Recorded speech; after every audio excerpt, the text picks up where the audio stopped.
I thought, this would be a good lesson for us to think about as well, and that is friendships. What is God's vision for friendship? The whole point of the conference this weekend was talking about God's vision in different areas of our life. And what does God have to say about vision for friendship? So the title of this sermon, Friendship with God, has two meanings. One is, yes, we should be friends with God, but we should also invite God into all of our friendships as well. God should be a part of all of our relationships that we have. It should be built around, we should not change who we are as a result of any relationships that we may have with others.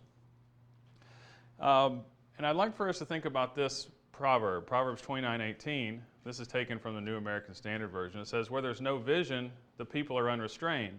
King James, I think New King James says, where there's no vision, the people perish.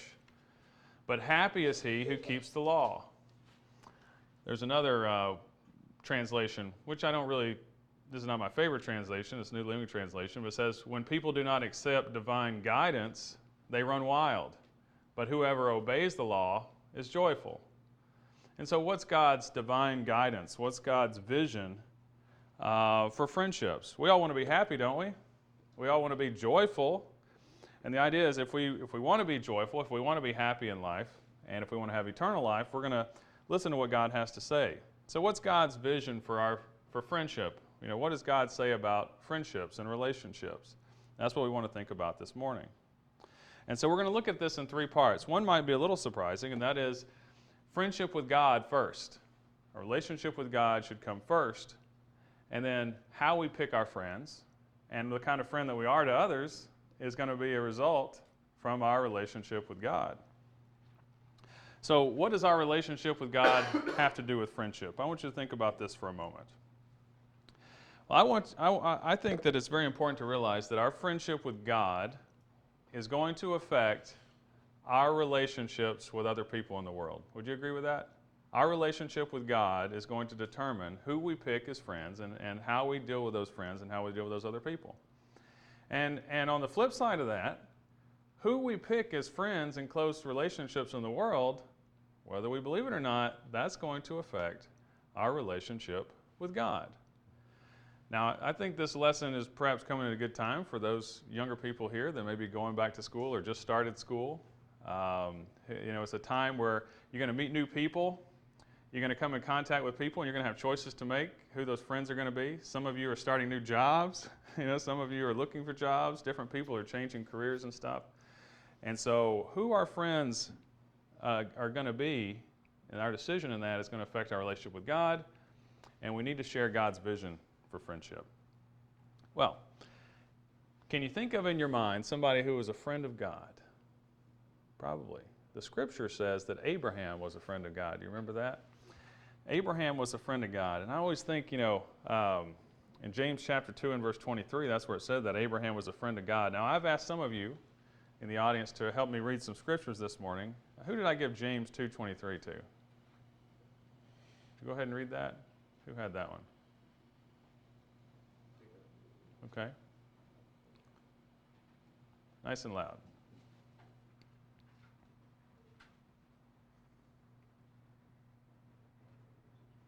And the scripture was fulfilled, which says, and Abraham believed God, and it was reckoned to him as righteousness, and he was called the friend of God. He was called a friend of God. Interesting. Normally when I read that verse, I'm focused on his belief and how he was attaining righteousness, and I just read right over the part that he was a friend of God. But friend of God literally means God's friend. And think of that. It's a friend that belongs to God. God's friend. God viewed him as a friend. Wow. That's pretty amazing. God invited Abraham into a special relationship, if you remember, in Genesis chapter 12, 1 through 3. He called him into a special covenant relationship and promised him those three promises, land, nation, and seed promises, many of you have memorized. Who has Genesis 12, 1 through 3? Would you read that? Yes. Now the Lord had said to Abram, get out of your country, from your family, and from your father's house, to a land that I will show you. I will make you a great nation, I will bless you and make your name great, and you shall be a blessing. I will bless those who bless you, and I will curse him who curses you, and in you all the families of the earth shall be blessed. You ever wondered why God chose Abraham? So much of the Old Testament history is dependent on the fact that he chose Abraham, made those 3 promises, and the rest of the Old Testament is the unwinding and the fulfillment of those promises. Well, I think that God knew something about Abraham's character. Not that he was perfect, but that Abraham would listen to him, and Abraham would do the things that he wanted him to do. And we have a glimpse of that in Genesis 18 and verse 19. A couple chapters later, we have some insight into that. Who has Genesis? Oh, yes. Would you read that, Grant? For I have chosen him, that he may command his children and his household after him to keep the way of the Lord by doing righteousness and justice, so that the Lord may bring to Abraham what he has promised him. So this is before the law was given, mind you. I mean, this is the time where God was in direct communication with people, and he knew that Abraham would not only have, be the kind of character that would stand up for justice and righteousness himself, but also he would command that for his household. If you remember, Abraham even took the time to make sure that his children had good spouses. He was involved in making sure that not just he was righteous and just, but he wanted his descendants to be righteous and just as well. And that was important to God because God was choosing him to do something very great later on, which ultimately is going to be fulfilled in Jesus Christ. And Abraham's character is something that we need to pay attention to here. I'm sure if you thought about it, you could think of some times where Abraham displayed these different qualities. A time when Abraham listened to God. Can you think of a time of that? Think about when he was in the land of Ur and God called him out of that land. Well, he had a choice to make, whether he was going to stay there where he knew everybody and may have been wealthy, and we don't know all of his background, but he had to leave his homeland to go to a place that God would tell him. So that's listening to God. What character that would be. Abraham placed his trust in God when he did that as well. Abraham had to place his trust in God when God told him to take his son, his son of promise, and put him on the altar. You could say, well, I believe you, God, but when you have to do something like that, that's obedience too. So he placed his trust in God and demonstrated that through his obedience to God. Maybe you could think of a time where Abraham was honest and fair and demonstrated good character. Remember when Lot was taken and got up, he was living in Sodom, and those people came and captured him and Abraham went and raised an army and brought all his servants, and they conquered those evil people and brought back all the goodies back to the king of Sodom, honored Melchizedek. Did he take all the plunder for himself? No, even though he was honored. He would go above and beyond honest and fair. But at the same time, he was honest and fair with his troops that fought with him. And he said, the only thing I'm going to take is just enough for these guys to take care of their needs. But I don't want anything. I don't want anybody to say that you guys have made me wealthy. Think about when he had to make a decision between himself and Lot. Which way they were going to go. Was he honest and fair in that situation? Oh, yes. He was more. He went above and beyond to be honest and fair. He was just. And he said, even if it hurts me, you pick the way that you want to go, and I'll just take the leftovers. I know that God will take care of me. So he was honest and fair and just. Maybe you can think about a time when he displayed a love and hospitality, a generosity for strangers. Those people, Abraham, one day he sees some strangers going on their way to Sodom, and he says, hey, no, you guys come into here. He doesn't know them. He doesn't even know that they're angels, does he? He shows hospitality before he knows that there's something special about him. That's Abraham's character. He was a friendly man. Now, this doesn't mean that he kept everybody in close confidence. There's a dilemma that we have often as Christians. If I'm just going to have friends that are totally righteous, then I have no influence in the world. If I don't talk to anybody who's not righteous, then I'm not going to be talking to people in the world. I have no influence. But we can be a friendly person, but not necessarily make everybody our closest friends. And that was the way that Abraham lived his life. He was very outgoing to people and would stretch out his hand to help others. But yet when it come to picking mates for his children, he was very, very selective. In fact, going to another land in order to do that. So let's reflect and see, do we have this kind of character? And more importantly, do our friends have this kind of character? The people that, not the people that we're friendly to, but the people who we would consider, these are my top 5 friends, or these are my top 10 friends. Do these have this kind of character as well? I think you would answer, if I ask you, do you think our friends will influence our character? Most of you, if there was a multiple choice test, you would say yes. But in practice, Sometimes we make our closest friends people who are not that great of character. And we can be deceived into thinking that that's not going to affect us in any way. So let's talk about picking friends. James 4:4. Who has this one? Oh, thanks, Nathan. Adulterers and adulteresses, do you not know that friendship with the world is enmity with God? Whoever therefore wants to be a friend of the world makes himself an enemy of God. Now, he's not talking about not being friendly. We know Abraham was friendly. But we're talking about people that, making the world our friend, so to speak. And the idea of, I'm going to walk through life, and anybody who's friendly with me, I'm going to be friendly with them. And when I was a young man, if I look back before I became a Christian, and I didn't even really display the best choice, for several years after I became a Christian, I was just walking through life. Whoever was friendly to me, why did you choose all these friends? I don't know. I met this guy over here, and this person was friendly to me. I never thought that, sometimes the friendliest people are the people that are of the world and evil. Then it can have a great influence on me. So I had no vision for who I wanted to be my friends. This is telling us that if we want to be friends with God, we have to be very careful about being friends with the people of the world. I'm talking about not showing hospitality or being friendly with people, but who we're really pulling into our life and making close friends. Amos 3:3 talks, who has that one, Amos 3? Would you read that one? Do two men walk together unless they have made an appointment?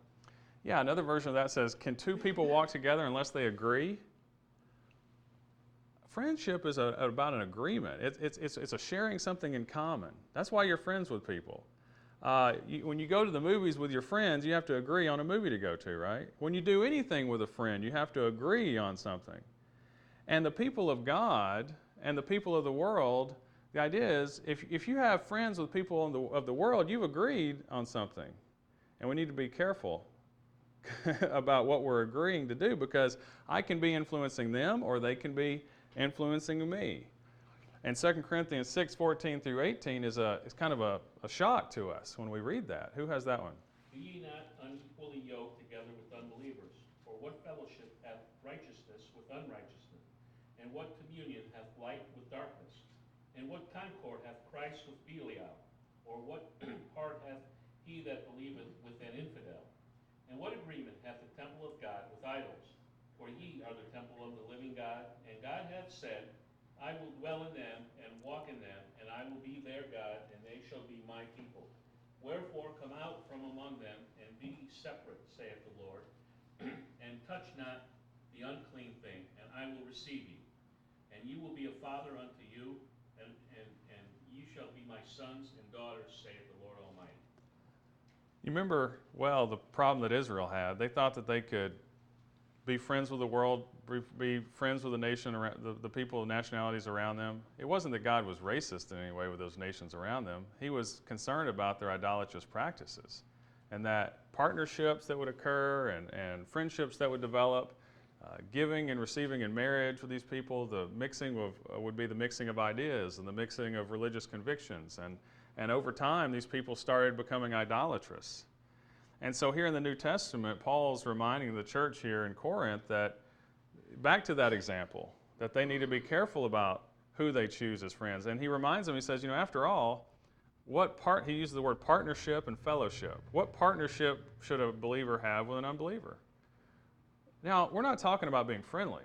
Abraham was a friend of God, and he was friendly to strangers. But we're talking about creating close alliances, partnership, fellowship. What do you have in common with these people? What do you have in common that really matters? If I'm a Christian and the thing that matters most to me is God, well, what do I have in fellowship or common with these other people? We need to be careful about that kind of partnership. So, you may think, Joe, if I did this, I'm going to lose a lot of my friends. And you might be scared of losing friends. You ever been scared of losing a friend because you're afraid to tell them something? And you say, if I tell them what I really think, then I'm going to lose my friendship. At work, if I tell all these people what I really think, I'm going to be eating lunch by myself. Nobody's going to want to hang out with me anymore. And so I think this is a natural fear. And I can relate to this, being afraid of losing certain relationships. So here's some things that I think would help us keep things in perspective. That I want you to think about this. I think it would be better for us to have no friends than for us to have bad friends that could lead us astray and lead us away from God. Who has Matthew 16:24 through 26? Yes. Then said Jesus unto his disciples, If any man will come after me, let him deny himself and take up his cross and follow me. For whosoever will save his life shall lose it, and whosoever shall lose his life for my sake shall find it. For what is a man profited if he shall gain the whole world and lose his own soul? Or what shall a man give in exchange for his soul? The point I want to make here is when we decide to follow Christ, there's going to be a cost involved, and we all know that. Taking up our cross and following Him. That doesn't necessarily in itself mean that I have to give up all my friends. But I also want you to think about something else. If I gained all the friends in the world and was the most popular guy on earth, but I lost my own soul, would that really profit me anything? No. I think the converse is, the opposite of that is true, is that it'd be better to be the loneliest man in the world and go to heaven. To have no friends on earth and yet still maintain my righteousness. I'm not saying that you can't have any friends. We all have friends that hopefully are more spiritually minded than us. We might have some friends that are less spiritually minded than us. But hopefully we all share the same vision. We're all going the same place. Like Amos says, can we walk together unless we agree on where we're going? Because if I'm traveling this way towards God and they're traveling that way, over time, are we not eventually going to be going farther apart the closer I get to God and the closer they get to the world? Or are we going to be coming, either I'm going to be going that way, there's going to be some influence that occurs. And sometimes we're deceived into thinking that there's no influence that's occurring. And I think this 1 Corinthians 15:33 reminds us that that's not the case. Who has 1 Corinthians 15:33? Yes, Edson. Be not be deceived. Evil communications corrupt good manners. So the idea here is that evil company corrupts good morals, is what some translations say. And what does he say before that? He says, don't be deceived. I for a long time, even after I became a Christian, I wanted to bring all my friends of the world with me because I was excited about God now, and I want them to be excited about God. But it became harder and harder to grow in Christ and also to maintain these relationships. And for a while I was deceived that I could do both of them. And it was very sad to me because here I was, I had a passion for God now and I wanted to share that with other people, but they didn't share that same passion. So unfortunately over time we just started drifting apart. And I think that's how it should have happened. But I'd be lying to say that, I'd be lying to tell you that that I got rid of those friends exactly when I should have. No, I kept them longer than I should have.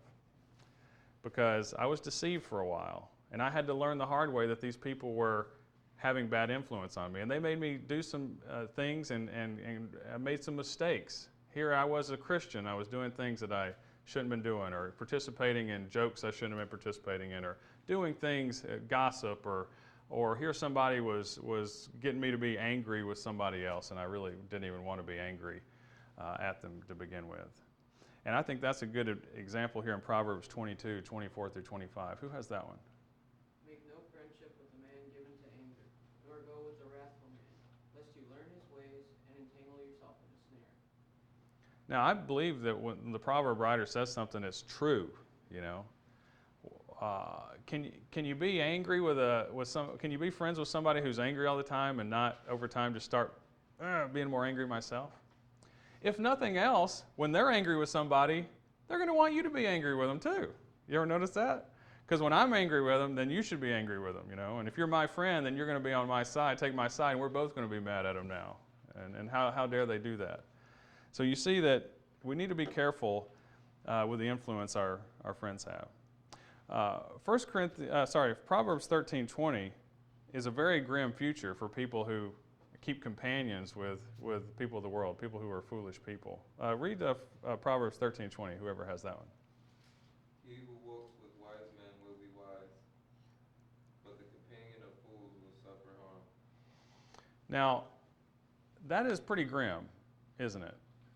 that we will suffer harm if we make a practice of keeping company with fools. Now, a wise person in the context of Proverbs is somebody who's spiritually wise. An unwise person in the context of Proverbs is somebody who's just ignorant, who doesn't know spiritual wisdom. But a fool is somebody who, even when you tell them wisdom, they just scoff at it. So we're not talking about just unwise people, ignorant. We're talking about fools who, they won't even listen to godly wisdom. If I'm keeping company with somebody who won't listen to godly wisdom, then eventually I'm going to suffer harm, you're going to suffer harm. So, knowing this, and I think we would all agree with that, why do some of us have bad friends? I'm not saying necessarily you do, but why do some Christians in general have bad friends? Well, I think that sometimes we desire something that they have.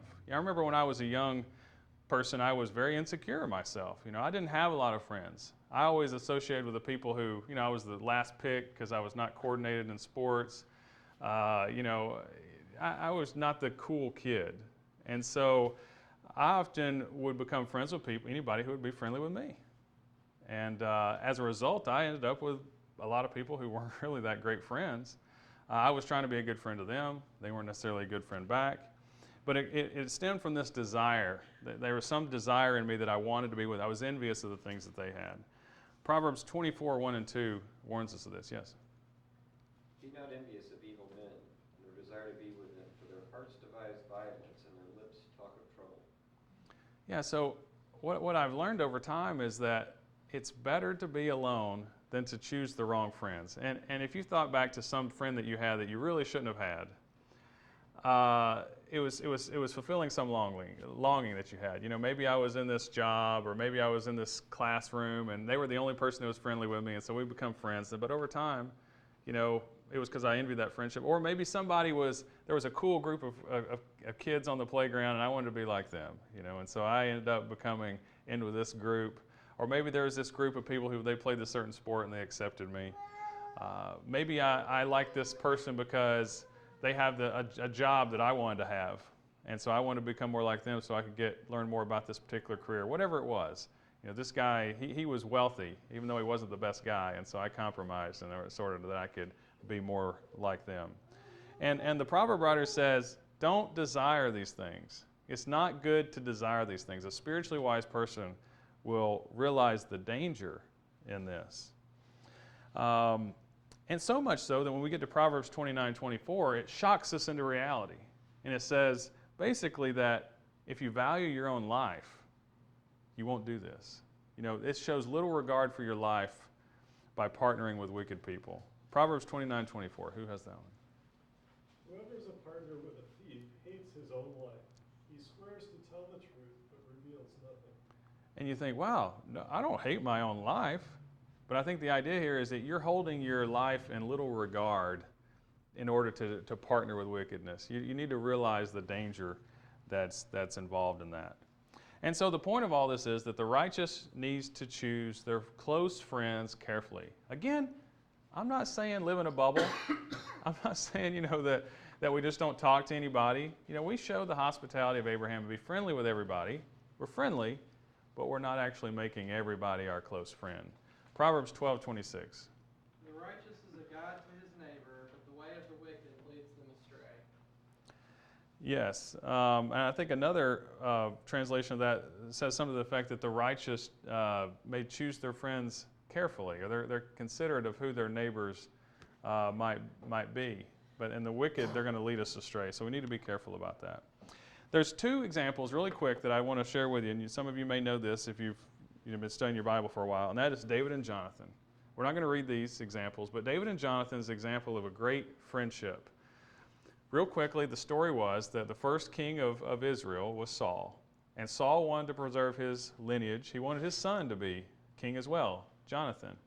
So when David enters the picture, Jonathan had every right to be jealous of David. Here, my dad's the king, and he wants me to be king. But that's not what Jonathan did. Jonathan had noble character. He realized something special about David, that God wanted David to be king. And remember, here in 1 Samuel 20, they made a pact. See, Jonathan knew that his dad was a wicked man. And so he wanted to make a covenant relationship and choose his friend wisely. And so he made a friendship with David, and they made a covenant relationship that had generational impact. We don't realize how sometimes that our choice of friends can have a generational impact. What I mean by that is my children are going to play with their children, David ends up protecting Jonathan's children later on when they could have been wiped out. And normally a king would have wiped out the household of Saul, but David didn't do that. He remembered the covenant he made with Jonathan. I'm friends with some Christians that, my grandparents were friends with their grandparents, even though I wasn't raised it's kind of skipped a generation because my parents didn't raise me in a Christian home. Some people here, your children are going to play with my children. And perhaps our grandchildren will play with their grandchildren. But yet if I make my closest friends of the world worldly people, then my children are going to be playing with worldly people. And even though I might be able to resist the temptation, they may not. So like Abraham was very careful, not just for himself, but also for his offspring. He was very protective of spiritual influences. Now, David perhaps, I don't know, we're not told that much about how David protected, his children or chose their friends or whatnot. But one son of David's name was Amnon. And because David had multiple wives, he didn't always make the best decisions. There was a consequence for that sin. Amnon had a crush on his sister. And he had a friend named Jonadab. And this story you can read more about it in 2 Samuel 13. But because of his friend's influence, his friend encouraged him and came up with a scheme so that he could molest his sister, get her alone, and he encouraged him in that wickedness. Whereas the relationship with Jonathan and David, they were encouraging each other in righteousness. Amnon and Jonadab is a classic Old Testament example about wicked counsel and how friends can influence us for the worse. And in the end, Amnon ended up becoming killed by Absalom, another one of the brothers who wanted to take revenge on the sister. And so the point of that was I want us to think carefully about our friendships and how it can affect more generations, multiple generations, and not just our own. Are we purposeful about our friendships? I hope that we will think about that. Think about the friends that are closest to you today, and how did they become friends with me? Did I purpose that this person was going to be my friend based on the kind of character I want to surround myself by and good godly counsel? Or did they just happen by chance? And lastly, I think that we need to be a good friend. If I want to have good friends, I need to be a good friend. Some people say, I don't have any friends. Well, that's because who wants to be friends with you? You're angry all the time. Nobody can trust you. If you tell somebody a secret, everybody else is going to know. You never show up until you need something.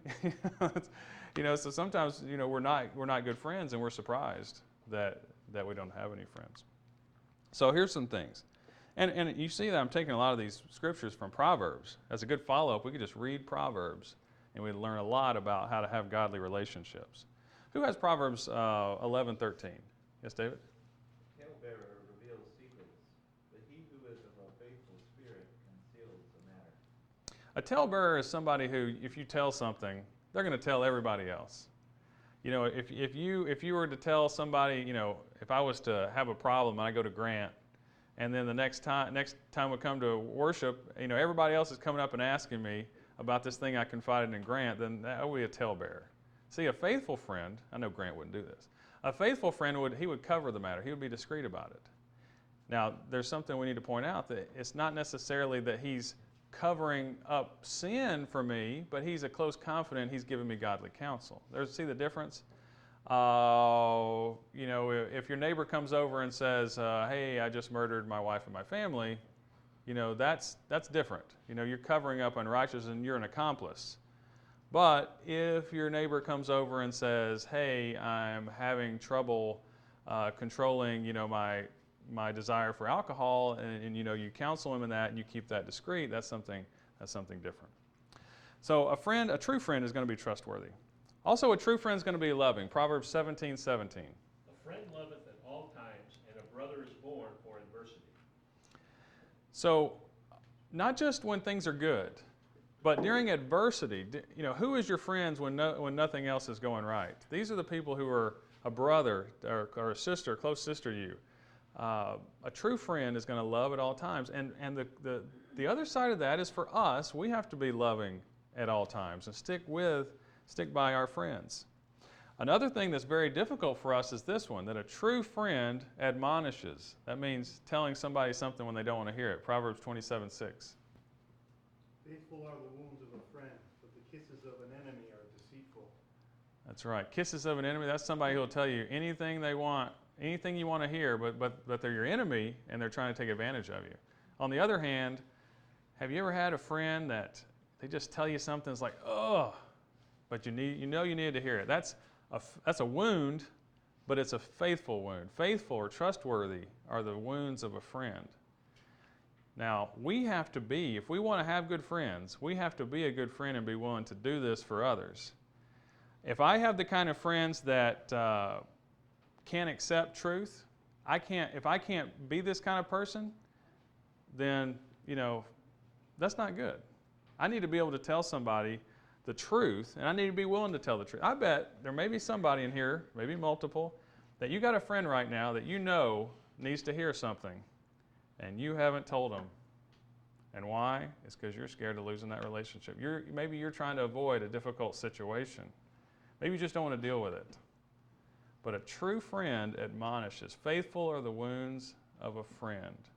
And so let's make sure that we're good friends by telling people what they need to hear, and that's godly counsel. Which brings us to Proverbs 27:9.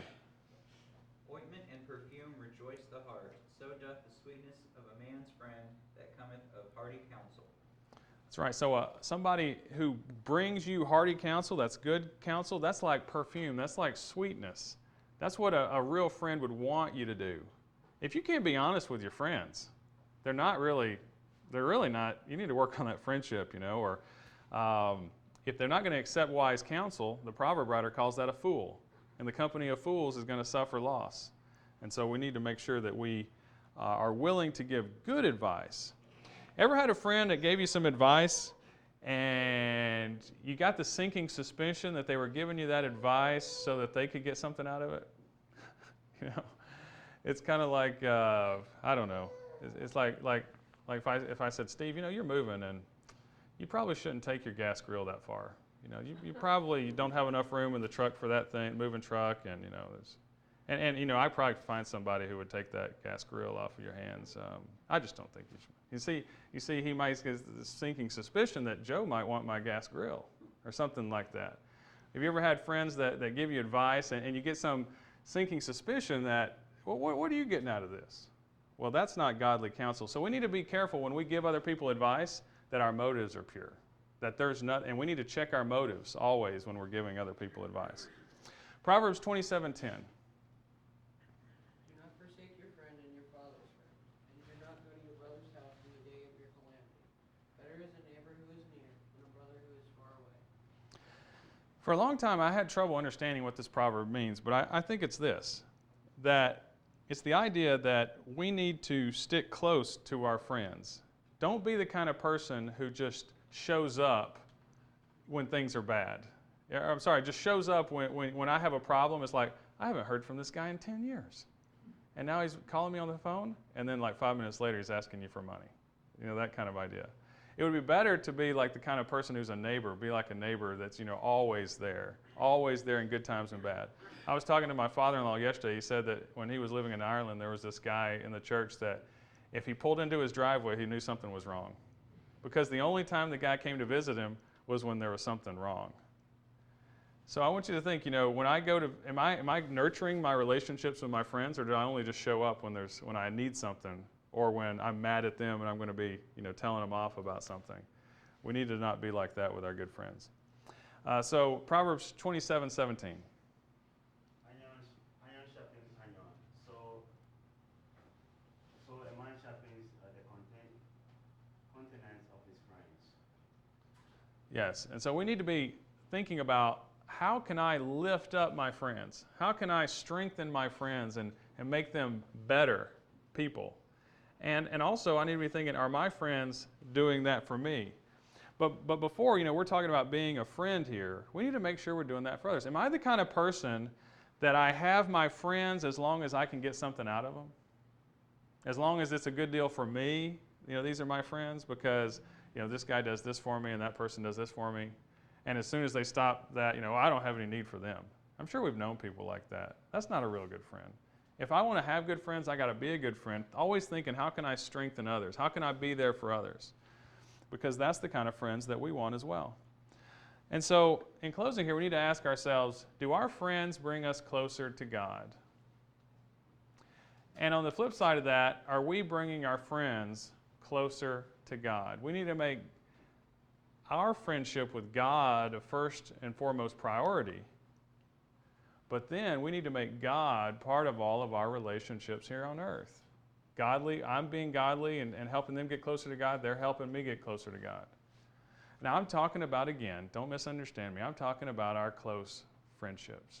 The people that we enjoy fellowship with and the people that we look to for counsel and the people that we're trying to nurture relationships with. I'm not talking about put yourself in a box and don't talk to anybody outside the church and just isolate yourself. I'm not talking about that. But I'm talking about finding people that share the same goal of God, and they may be more spiritually minded than you may be more spiritually minded than them, but you guys are encouraging one another along the same road. How can we walk together unless we agree? So let's be careful about how we pick our friends, and let's be careful about making sure that we are being a friend. We need to think about what friendship do we value most, and it must be our friendship with God. I'd like to close by reading John 15. And this is a quote that Jesus said to his apostles before he left this earth. So the whole passage, I think, is talking specifically to them, but I'm going to read the first couple verses. He says, "This is my commandment." This is John 15, starting in verse 12. "This is my commandment, that you love one another, just as I have loved you.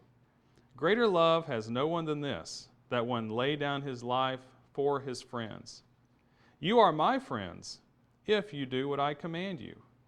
No longer do I call you slaves, for the slave does not know what his master is doing, but I have called you friends, for all things that I have heard from my Father I've made known to you." Do you know what I get from this verse? Jesus wanted true relationships. He wanted to teach us about how to have better relationships, and those are founded on love. Love is more than a feeling. Love is doing the things for people that they should be doing. In this case, he says, if you're my friends, you'll do what I command you. So if we want to be a friend of Jesus, it involves more than just the feeling. But also he wanted them to love each other and really be friends towards one another. So if I encourage you with anything, love your friends and really show them that love and demonstrate that to them through the things that you do. In closing, I want to ask you this.